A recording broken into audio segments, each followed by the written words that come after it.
నమస్కారం. Hit TV ప్రేక్షకులకి స్వాగతం. ధర్మ సందేహాల్లో ఇంకొక సందేహము. కొందరు ఇంటి ముందు ముగ్గులు వేస్తుంటారు. కొందరు వెయ్యరు. అలాగే ఇంట్లో చీపురు ఉంటుంది. ఆ చీపురుని ఏ విధంగా ఉంచాలి, ఉంచుతారు అనేటువంటిది.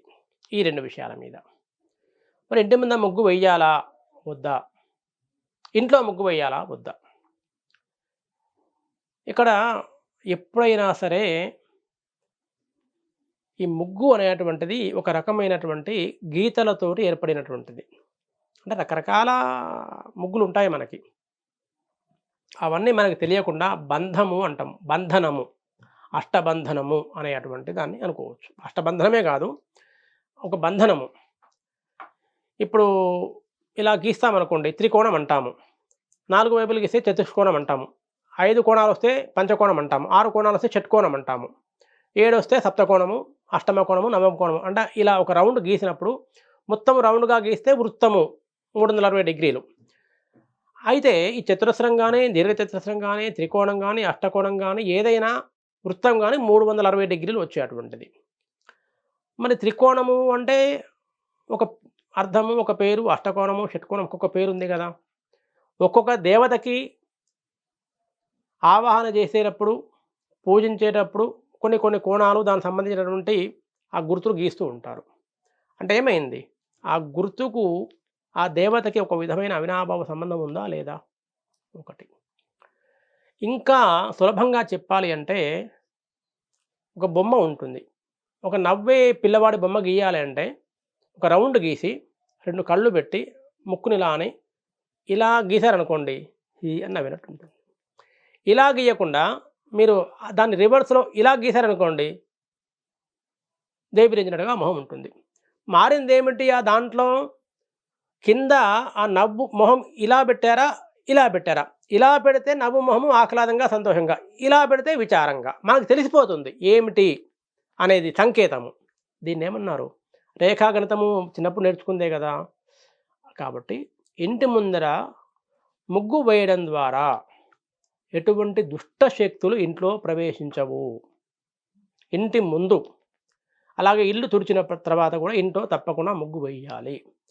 ఎవరండి ముగ్గు వేయకుండా ఉండేవారు అంటే, ముగ్గు ఎప్పుడు వేయకూడదు అంటే, ఎవరింట్లోనైనా పితృదేవతల కార్యము జరిగేటప్పుడు, పితృకార్యం జరిగేటప్పుడు, తండ్రి గారిదో, తల్లి గారిదో ఆబ్దికం జరిగేటప్పుడు ఇంటి ముందు గాని, ఇంట్లో గాని ముగ్గు వేయరు.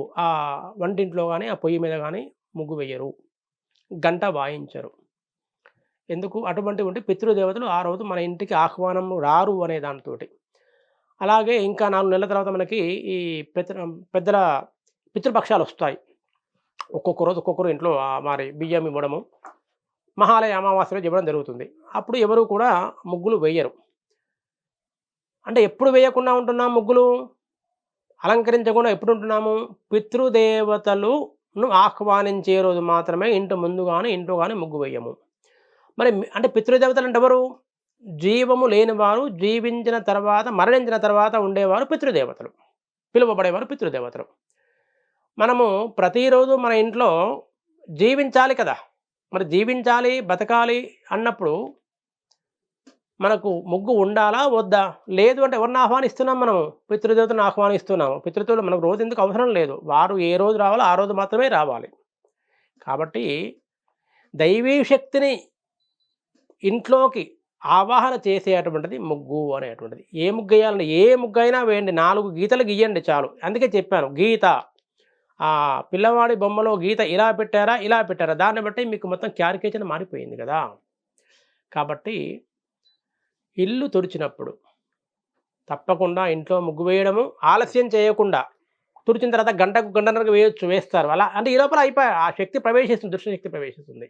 మనకు కనిపించదు. శక్తి అనేది కనిపించేటువంటిది కాదు. అలాగే ఇంటి ముందర గూడా ప్రతిరోజు తుడిచి ముగ్గు వేయడం అనేది అలవాటు చేసుకోవాలి. ఒకటి. రెండవది చీపురు. ఇంట్లో చీపురు. చీపురు ఎలా పెడతారు? అందరూ గూడా ఇలా నిలబెడతారు. ఇలా నిలబెట్టమంటే ఊడ్చే భాగం ఇది, పట్టుకునే భాగం ఇది ఇలా నిలబెడతారు. ఎందుకు ఇలా నిలబెడతారంటే, ఇలా నిలబెడితే ఆ ఊడ్చే భాగం అంతా తొందరగా ఉంగిపోతుంది. చీపురు చెడిపోతుంది, ఖరాబ్ అయితుంది. మళ్ళీ వెంటనే 10 రోజులకో, 10 రోజులకో కొత్త చీపురు కొనాలని ఇలా పెడతారు. పెద్ద తప్పు ఇది. చీపురు అనేటువంటిది శనైశ్చరుడికి ఆయుధము. ఒక్కొక్క దేవతకి ఒక్కొక్క ఆయుధాలు ఉంటాయి. మరి శనైశ్చరుడి ఆయుధము చీపురు. మరి అటువంటి చీపురు నిలబెట్టారు అంటే ఏమిటి? అది సిద్ధంగా ఉంది. దేనికి సిద్ధంగా ఉంది? ఊడ్చివేయడానికి సిద్ధంగా ఉంది. ఒక కత్తి ఇలా పెట్టారనుకోండి, ఎలా దాని అర్థం ఏమిటి? కత్తి ఇలా పెట్టారు అంటే ఆ కత్తి ఉపయోగించడానికి సిద్ధంగా ఉంది. అందుకే పూర్వకాలంలో రాజులు కత్తులను ఏం చేస్తారు? ఉరలో పెట్టారంటే ఇలా పెట్టారు, ఇలా పెట్టేవారు. ఉరలో పెడితే అంటే ఆ కట్ చేసేది ఆ అగ్రభాగము చివర కిందికి ఉంటుంది, పట్టుకునేది పైకి ఉంటుంది ఇలా పెట్టినప్పుడు. అదే వారు ఎవరైనా యుద్ధం చేయాలంటే కత్తిని ఎలా పెడతారు? ఇలా పడతారు. అంటే ఆ కొస పైకి ఉంటుంది. అంటే యుద్ధము చేసేటువంటిది చివరిలో పైకి ఉంటుంది. అగ్రాన్ని సూచిస్తూ ఉంటుంది, ఆకాశాన్ని చూస్తుంది. అంటే అది యుద్ధానికి సిద్ధంగా ఉంది. మరి మన ఇంట్లో ఉండే చీపురును మనం ఇలా నిలబెట్టాము అంటే చీపురు దేనికి సిద్ధంగా ఉంది? ఊడవడానికి సిద్ధంగా ఉంది. చీపురు ఎప్పుడు ఉడవాలి? ఉదయం ఒకసారి, సాయంత్రం ఒకసారి మాత్రమే ఉడవాలి. తొందరగా మొత్తము డే మొత్తం కూడా 24 అవర్స్ చీపురు ఉడవడానికి సిద్ధంగా ఉంది అంటే ఏముడుస్తుంది? ఏది ఉంటే దాన్ని ఉడిచేస్తుంది. కాబట్టి మనకి ఇబ్బందులు ఏర్పడతాయ్యా. కాబట్టి చీపురు ఇలా నిలబెట్టకూడదు. మరి ఇలా నిలబెట్టకూడదంటే ఇబ్బందులు వస్తాయన్నారు. ఇలా నిలబెడితే చీపురు చెడిపోతుందన్నారు. మీరు ఇలా నిలబెట్టి వారానికో చీపురు కొనాలంటే ఉన్న జీతం అంతా, ఉన్న ఆదాయం అంతా చీపుర్లు కొనడానికి సరిపోతుంది కదా అంటారు. కాబట్టి ఇలా అలా వద్దు, దాన్ని పండబెట్టండి. భూమి మీద పండబెట్టండి. అయిపోయి పడుకుంది చీపురు, కథం. అది మనం లేపితేగా లేచి పని చేసేది. మనమైనా సరే పక్క మీద పడుకుంటే పడుకుంటాము, లేస్తేనే పని చేస్తాము. కాబట్టి చీపురు ఏం చేయాలి? మీరు ఇలా పెట్టొద్దు, ఇలా నిలబెట్టద్దు, పండబెట్టేయండి. మీ పని అయిపోయిన తర్వాత పండబెట్టండి. మళ్ళీ లేపినప్పుడు మాత్రమే లేస్తుంది. దానికి ఉండే అధికారం ఉండదు, చీపురికి అధికారం ఉండదు. లేకపోతే అలా నిలబెడితే మనం ఉపయోగించకున్నా కూడా దాని ప్రభావము మన మీద పడుతుంది అనేటువంటి. కాబట్టి ఆ విధంగా మన ఇల్లు సుసంపన్నం కావాలన్నా, లక్ష్మీప్రదం కావాలన్నా, విజయం సాధించాలన్నా, ఇబ్బందులు తొలగాలన్నా ఇంటి ముందు ముగ్గు వేసుకోవడము, చీపురును పండబెట్టడము, ఈ రెండు తప్పకుండా చేయాలి. ఇంకొక విషయం గురించి మళ్ళీ మనం తర్వాత ఇంకో భాగంలో తెలుసుకుందాము. ఓం స్వస్తి.